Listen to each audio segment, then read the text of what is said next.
لقد كان لكم في رسول الله أسوة حسنة لمن كان يرجو الله واليوم الآخر وذكر الله كثيرا. إن الحمد لله نحمده ونستعينه ونستغفره ونعوذ بالله تعالى من شرور أنفسنا ومن سيئات أعمالنا، إنه من يهده الله فلا مضل له ومن يضلل فلا هادي له، وأشهد أن لا إله إلا الله وحده لا شريك له، وأشهد أن محمدا عبده ورسوله صلى الله عليه وآله وأصحابه وسلم. يا أيها الذين آمنوا اتقوا الله حق تقاته ولا تموتن إلا وأنتم مسلمون. يا أيها الناس اتقوا ربكم الذي خلقكم من نفس واحدة وخلق منها زوجها وبث منهما رجالا كثيرا ونساء، واتقوا الله الذي تساءلون به والأرحام إن الله كان عليكم رقيبا.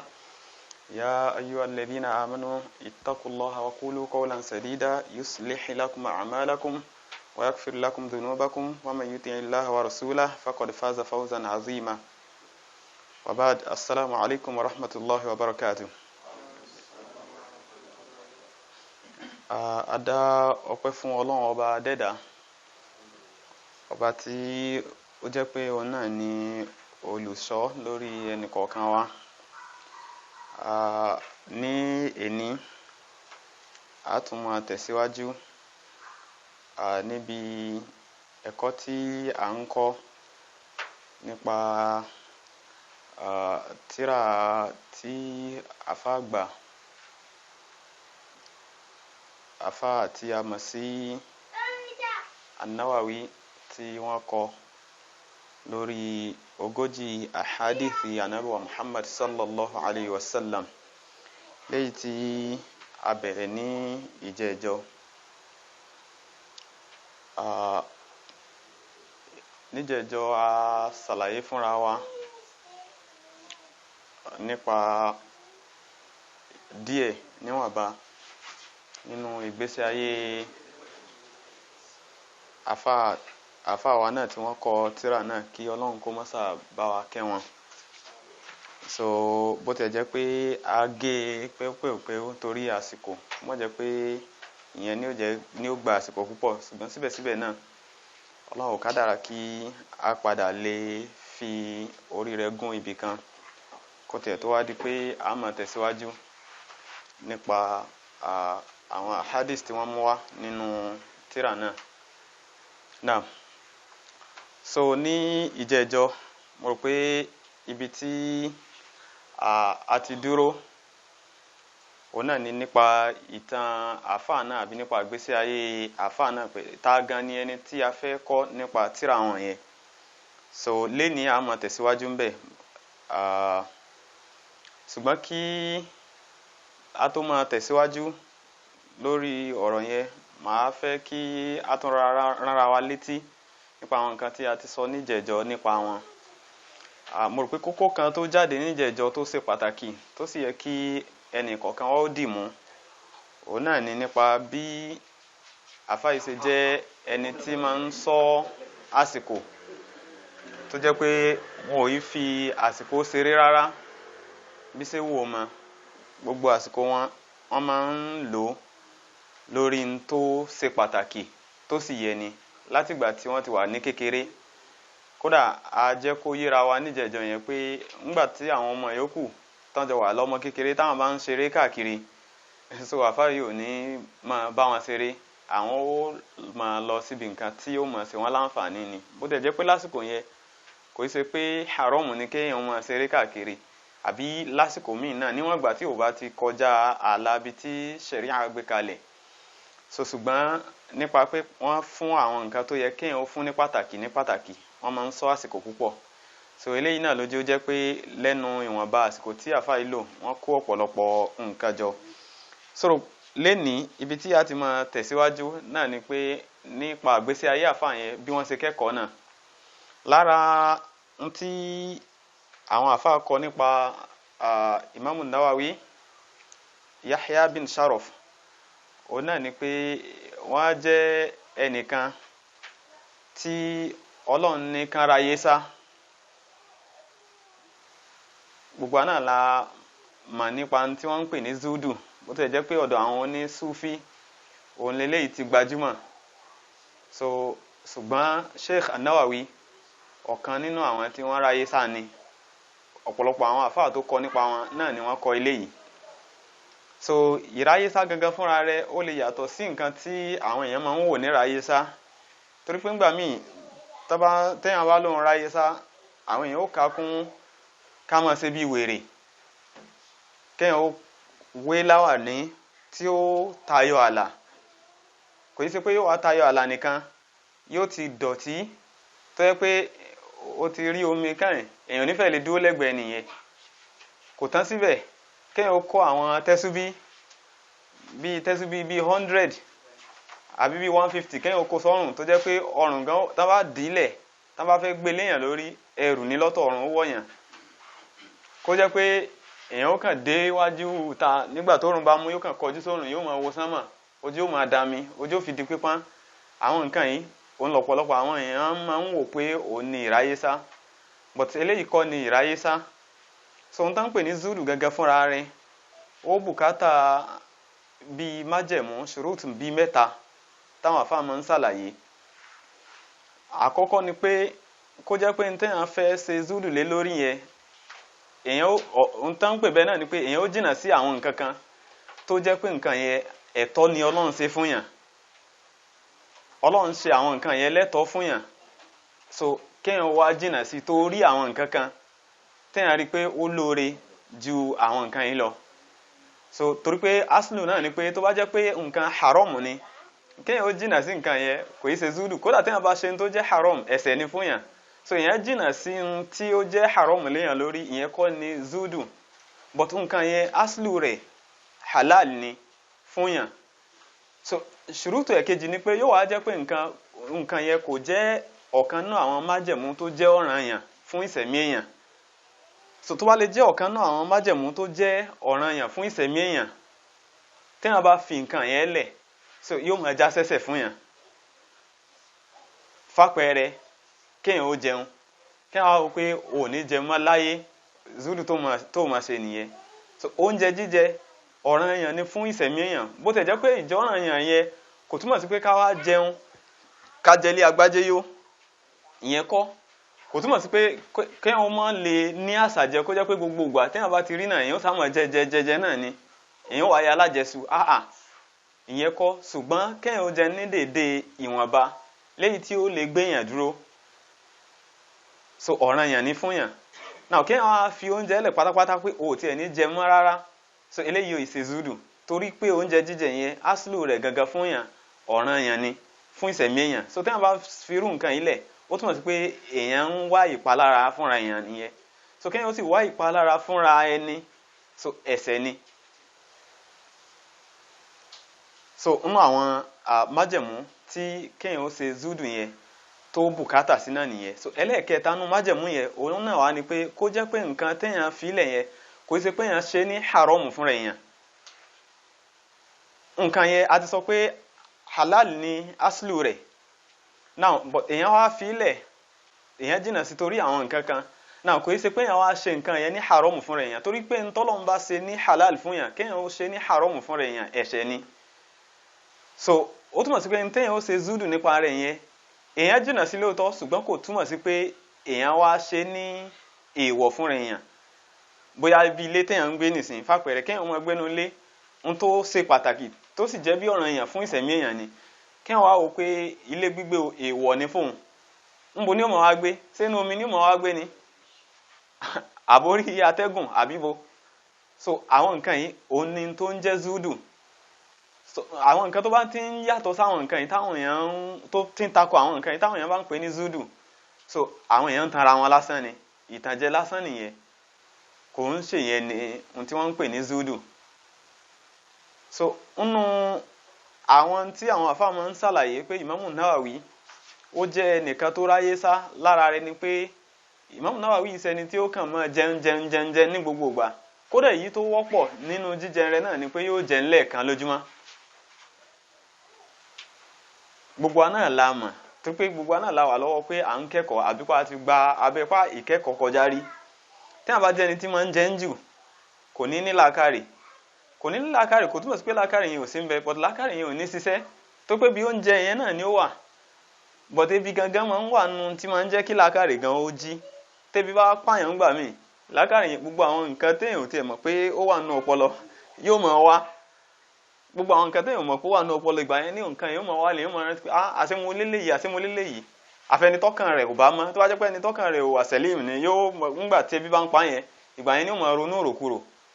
ìgbà yẹn ló máa wò pé ìwà àbàjẹ́ wo ló ń léwu so ohun tí Imam Nawawi tán máa ń ṣe nígbà ayé wọn ni pé wọn ò yí sẹ́ni tí máa jẹ ń jù kódà à ń mu omi gan wọn ò yí sẹ́ni tí máa ń mu omi jù bíi ká mu omi lásìkò sahur tó jẹ́ pé wọ́n fi gbààwẹ̀ lójúmọ́ eléyìí ó wọ́pọ̀ nínú ìṣesí Imam Nawawi bákan náà Imam Nawawi ò fẹ́yàwó títí tí wọ́n fi jáde láyé so àìfẹ́yàwó yìí kò túmọ̀ sí pé wọ́n ṣe ní èèwọ̀ fúnra wọn láti fẹ́yàwó mo rò pé ara májẹ̀mú tá à ń sọ nìyẹn èèyàn lè má fẹ́yàwó kò í ṣẹ̀ṣẹ̀ téèyàn ò bá fẹ́yàwó but kò í wá ṣe pé èèyàn ó wá ṣe lọ́ranyàn gbogbo náà la mọ̀ pé gbogbo èèyàn gbogbo imú àwọn tá a ti jọ sẹ̀mí tó sì jẹ́ pé àwọn náà ti dépò báálì kan tó jáde láyé kò ń ṣe gbogbo wọn náà fẹ́yàwó kan tó jáde láyé but kò túmọ̀ sí pé ẹni tí ò bá ti fẹ́yàwó kó tó jáde láyé yẹn ó ṣe lọ́ranyàn fúnra rẹ̀ láti má jẹ́ kóun ó jáde láti má jẹ́ kóun ó fẹ́yàwó ni so ó sì wà náà fún àfáà tí wọ́n ti kọjá lọ náà Ibn Taymiyyah alayhi rahmatullah Ibn Taymiyyah náà ò fẹ́yàwó tán fi jáde láyé nínú èèyàn tó sì gbajúmọ̀ ni so táà sì máa ń wò náà ni pé ẹni níkù téèyàn bá bímọ sáyé yóò fi jẹ́ kéèyàn ó ṣẹ́kù láyé so but kò túmọ̀ sí pé téèyàn ò bá bímọ èèyàn ò ní ṣẹ́kù Imam Nawawi bó ti jẹ́ pé wọn ò níyàwó tí wọn ò bímọ yín nìsín wọ́n ti jáde láyé nìsín over 700 years kọ́ nìyẹn àbí close to ìtorí pé Imam Nawawi jáde láyé ní 24 Rajab ní ọdún 676 lẹ́yìn hijra anabi wa Muhammad sallallahu alayhi wa sallam tó túmọ̀ sí pé ní 7th century lẹ́yìn anabi ni so ìgbà yẹn náà jáde láyé láti ìgbà yẹn títí dìsìn ó fẹ́ má sí ẹni tí ó jẹ́ mùsùlùmí tí ò wá ní gbọ́ tí ò tó yẹ pé tán bá dákọ pé Imam Nawawi yóò sokùnkùn létí rẹ̀ kò ní fẹ́ gbọ́ rí yóò wọ́n mo rò pé aṣọ níjẹ̀jọ pé nínú àwọn tó gbajúmọ̀ nínú àwọn tíra àwọn tó gbajúmọ̀ jù Riyadus Salihin tó jẹ́ pé ọ̀pọ̀lọpọ̀ mọ́sálásí báyìí tẹ́ bá ti ń rí Quran báyìí lẹ́ẹ̀mọ̀ rí tẹ́ bá ti ń rí Quran báyìí lẹ́ẹ̀mọ̀ rí ọ̀pọ̀lọpọ̀ àwọn ilé lẹ́ẹ̀tì mọ̀ rí àwọn tíra yìí so lẹ́yìn níwọ̀n ìgbà tó jẹ́ pé àfáà sì ti jáde láyé ó ti pẹ́ so mo rò pé nígbà tí wọ́n ń padà ń ṣe tàlíkù fún wa náà wọ́n mention pé ẹnìkọ̀ọ̀kan wa ń tàn bá ń ṣe kájẹ́ káníyàn wọ́n ó dáa nítorí pé a sọ̀rọ̀ níjẹ̀jọ yẹn nípa àwọn tí wọ́n ti kọ tíra tí wọ́n sì sọ tíra yẹn ní al-arba'un bó ti jẹ́ pé oríṣiríṣi àwọn funun làwọn àfáà ti ń kọ so but eléyìí tó gbajúmọ̀ jù nù rẹ̀ òun náà ni ti Imam Nawawi so tá a bá ń ṣe nǹkan táníyàn wa bá dáa lórí rẹ̀ nǹkan yẹn a rí pé Ọlọ́run fi bárọ́kà sí bó ti jẹ́ pé Ọlọ́run fi bárọ́kà sí ìṣẹ̀mí Imam Nawawi 45 years náà náà lò wọ́n bí wọn ní 631 bá ti ṣàlàyé fúnra wa níjẹ̀jọ so wọ́n sì jáde láyé ní 676 so 45 years náà ni but Ọlọ́run fi bárọ́kà sí tó jẹ́ pé gbogbo àwọn nǹkan tí wọ́n ṣe ó sì ṣẹ́kù so àìfẹ́yàwó Imam Nawawi gan ńgbà tí Imam Nawawi ń ṣàdúrà fúnra rẹ̀ ó ń sọ fún ọ̀kan nínú àwọn tùlábù rẹ̀ nínú àwọn ọmọ akẹ́kọ̀ọ́ rẹ̀ pé àmúùtù èmi tó ń wò yìí o ń kú bọ́ sí rí mi wàyábẹ̀ kullu ma qad katabtuhu ṣùgbọ́n gbogbo àwọn nǹkan tí mo ti kọ gbogbo àwọn tírà mi yóò ṣẹ́kù gbogbo àwọn tí mo ń kọ lẹ̀ yìí àwọn ìyẹn ni yóò ṣẹ́kù èmi ti ń lọ báyìí but àwọn nǹkan tí mo ń kọ lẹ̀ àwọn iṣẹ́ tí mo ń ṣe yìí wọ́n ó ṣẹ́kù so wàyá layta man yaqra kitabi wada aliya so bóyá ẹni tí ó bá tẹ̀ ka tírà mi bóyá ènìyàn ajẹ́ ṣàdúrà fún mi ẹni tó bá ń ka àwọn tírà mi bóyá ẹni tó ń tiẹ̀ ṣàdúrà fún mi sẹ́yìn pé gbogbo àná lẹ́nìí lẹ́nu ìgbà tá a ti bẹ̀rẹ̀ yìí Imam Nawawi kọ́lọ̀ kó bá a kẹ́ wọn à ń ṣàdúrà à ń ṣàmì Ọlọ́run ló mọ iye ọ̀nà tó jẹ́ pé wọ́n ti ń ka tírà Imam Nawawi lásìkò dá wà yìí láwọn àsìkò míì lójúmọ́ káwọ́ báyẹn láti ìgbà táwọn èèyàn ti ń kà so báwọn èèyàn ṣe ń kà làwọn èèyàn ń ṣàdúà, báwọn èèyàn ṣe ń kà làwọn èèyàn ń ṣàdúà. Imam Nawawi tẹ̀síwájú nínú qasida kékeré yẹn pé la'alla ilahi an yamunna bi lutfihi wa yarhamu bi taqsiri wa su'i fa'aliya, bóyá Ọlọ́run ọba mi bóyá yóò tiẹ̀ fi ọlá rẹ̀ yóò fi ìyangàn rẹ̀ hàn pẹ̀lú àánú rẹ̀, yóò wá ṣe àánú mi lórí gbogbo àwọn àṣetò mi àti àwọn aburú tí mo ṣe. Ṣé pé gbogbo bá ṣe ń kà náà àfẹ́ rí nǹkan kan, kò tí a rí nǹkan kan tá a lè sọ pé nǹkan tó jẹ́ aburú nínú ìgbésí ayé àfáà nínú gbogbo àwọn nǹkan tá a ti sọ. Ẹnìkọ̀ọ̀kan wa tó wá jẹ́ pé ìgbésí ayé ẹnìkọ̀ọ̀kan la fẹ́ gbé, táwa gẹ́gẹ́ bá fẹ́ sọ àwa gẹ́gẹ́ fúnra wa tó jẹ́ pé a mọ̀ fáwọn nǹkan kan pamọ́, a rí pé a nífẹ̀ẹ́ lè kọ́ ká má fi àwọn àìṣedéédéé wa síbẹ̀ ká tó wá wípé táwọn èèyàn bá fẹ́ máa sọ nípa wa. So ṣùgbọ́n síbẹ̀síbẹ̀ àwọn nǹkan tí wọ́n sọ yìí wọn ò tún jẹ́ kó jẹ́ gbogbo àwọn nǹkan tí wọ́n ṣe yìí kò jọ wọ́n lójú, wọ́n tún wò pé àwọn ò ṣètò náà ni. Imam Nawawi tún wò pé àwọn ò ṣètò náà ni, wọ́n tún wò pé aburú tún wà nù sẹ́yìn náà ni. Pẹ̀lú bẹ́ẹ̀ so àṣì ẹnìkọ̀ọ̀kan wa ó yẹ kí á kíyèsí iṣẹ́ wa. So ibi tá a ti lọ náà ni pé Imam Nawawi wọ́n jẹ́ ẹni tó ráyé sá. So lẹ́yìn wá gbà náà eléyìí tó tún jẹ́ nùtọ̀ tí a kò tún yẹ ká kọjá ń bẹ̀ láì sọ nípa rẹ̀ kó tó di pé a bọ́ sínú tírà gan ni pé àkídà Imam Nawawi rahmatullahi alayhi. Ìtorí pé ẹni tá fẹ́ kà nípa tírà wọn ó yẹ ká mọ irú èèyàn wo ni, kí ni àkídà wọn gan, àti pé ọ̀pọ̀lọpọ̀ náà ni ẹnìkọ̀ọ̀kan ó ti máa gbọ́ nípa wọn, a ti máa gbọ́ nínú àwọn èèyàn tí wọ́n dìde kódà nílẹ̀ Yorùbá wa tó jẹ́ pé wọ́n máa sọ pé Imam Nawawi kèfèrí ni, Imam bin Hajar al-Asqalani kèfèrí ni, Imam kìnnìkan kèfèrí ni, kankan kèfèrí ni, táwọn èèyàn sá máa ju àwọn èèyàn sínú náà, táwọn náà sì ń lẹ́ra wọn mọ́ ẹni àwọn tó jẹ́ onísúnnà, tá ń lẹ́ra wọn mọ́ pé àwọn náà Salafiyun làwọn náà, bó ti jẹ́ pé eléyìí ó tako àgbọ́yé àwọn àfáà súnnà. So nípa báyìí ó yẹ ká mọ̀ nípa pé kí ni àkídà Imam Nawawi. Nínú tí àwọn àfáà máa ń sọ ni pé Imam Nawawi wọ́n fi síbi àkídà Ash'ariyah, bó ti jẹ́ pé ó wà nínú àwọn àfáà kan tí wọ́n máa ń sọ pé ọ̀rọ̀ yìí ò rinlẹ̀ torí pé tí wọ́n jáde láyé lórí rẹ̀ kọ́ ni àkídà yìí, ṣùgbọ́n èyí tó gbajúmọ̀ jù ni pé wọ́n fi síbi àkídà Ash'ariyah. So kí ni wọ́n ń pè ní àkídà Ash'ariyah? Òun náà ni àkídà tí ó tẹ̀lé àfáàgbà kan tí wọ́n ń pè ní Abul Hasan Ismail al-Ash'ari. Àfáà yìí náà ni wọ́n ń pè ní àwọn tí wọ́n tẹ̀lé àkídà àfáà yìí, òun náà ni wọ́n ń pè ní àwọn al-Ash'ariyya. So àfáà yìí ẹnìkan tó jẹ́ àfáà súnnà ni làfáà yìí, ṣùgbọ́n wọ́n ṣe oríṣiríṣi, wọ́n lọ lára oríṣiríṣi àdìọ́kàn àkọ́ìdì oríṣi mẹ́ta nígbà sẹ̀mí wọn. So ṣùgbọ́n bí tí wọ́n parí rẹ̀ sí òun náà níbi súnnà. Ní ìbẹ̀rẹ̀ ayé àfáà yìí tó pé bàbá àfáà yìí gangan so àfáà ni, so bàtà àfáà yìí níbẹ̀rẹ̀ wọ́n kọ́kọ́ lọ nípa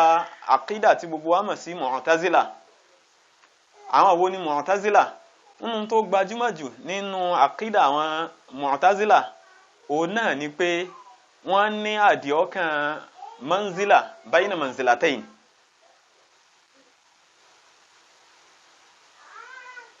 Wọ́n gbà pé téèyàn bá lè dẹ́ṣẹ̀, téèyàn bá jẹ́ mùsùlùmí, ẹni tó bá jẹ́ mùsùlùmí tó bá lè dẹ́ṣẹ̀ kàbáyìr, so ẹni yẹn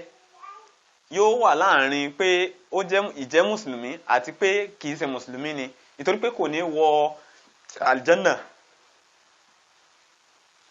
So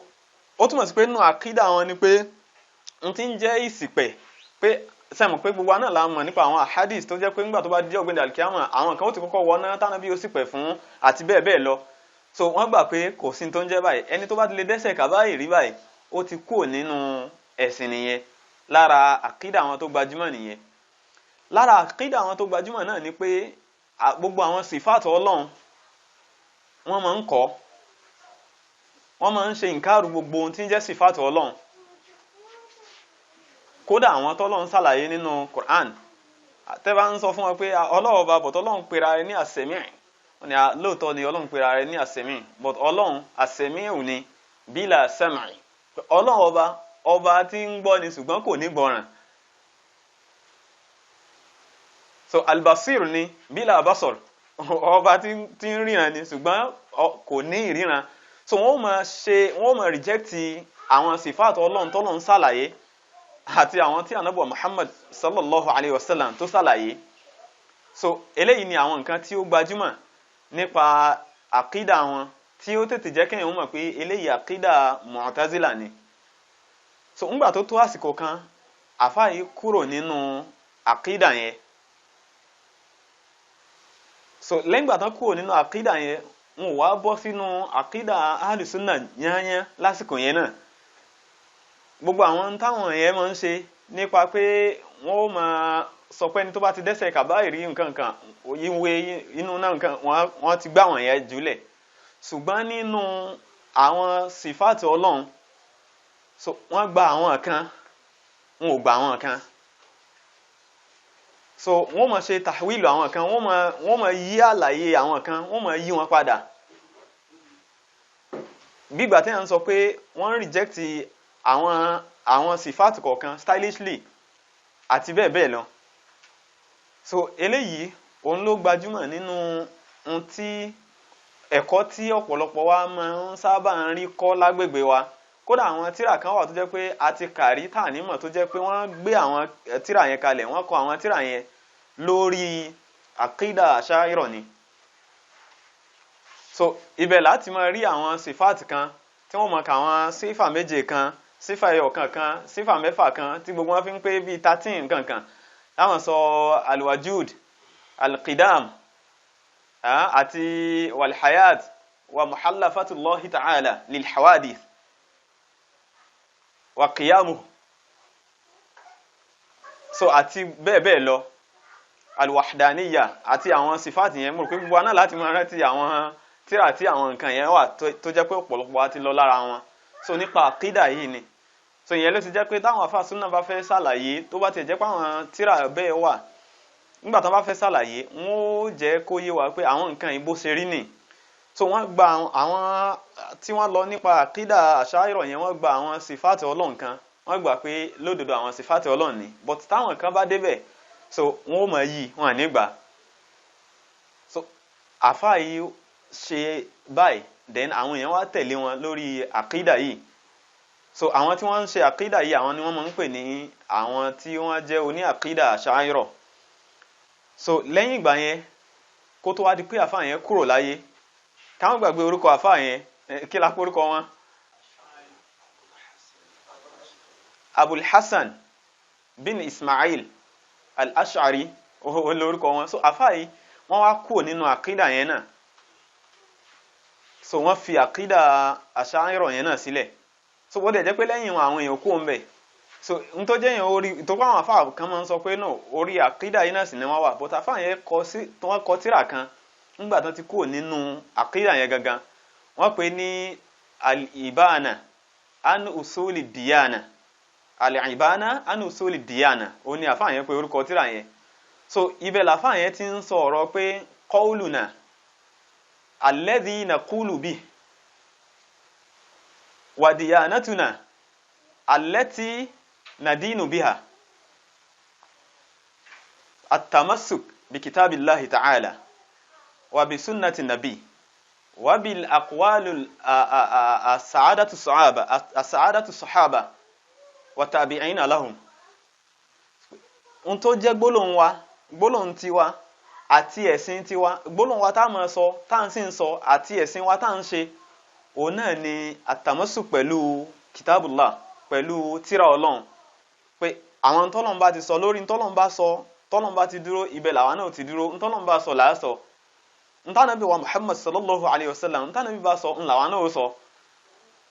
So ntàwọn sàábé bá ṣàlàyé fún wa làwa náà ó ṣàlàyé. Ntí àwọn tí wọ́n tẹ̀lé àwọn sàábé bá sọ òun náà ni. so eléyìí ti ṣe àkídà ahli sunna. So eléyìí ló fi hàn pé àfáà ìpadà fi àkídà yẹn sílẹ̀. So but nínú àlàyé táwọn àfáà máa ń ṣe ni pé Imam Nawawi wọ́n fi síbi àkídà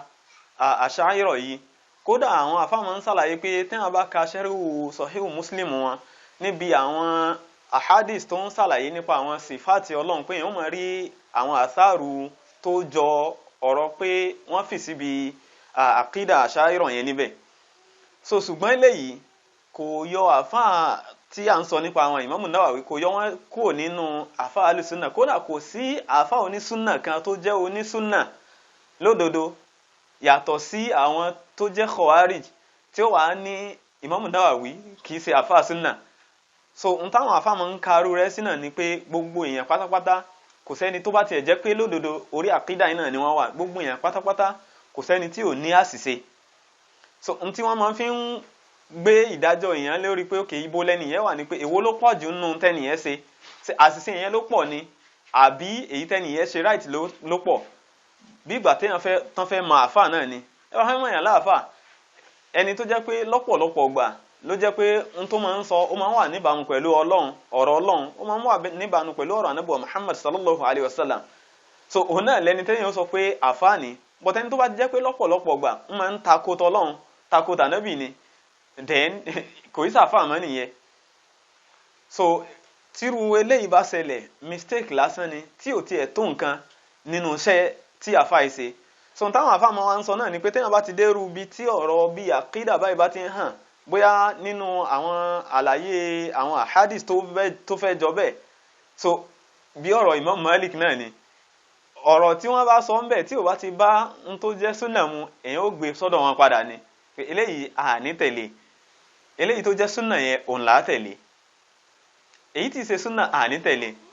So eléyìí ló ti jẹ́ pé àárí lọ́pọ̀lọpọ̀ gbà Imam àgbà Ibn Taymiyyah lọ́pọ̀lọpọ̀ gbà ni wọ́n máa ń kóòtì ọ̀rọ̀ Imam Nawawi.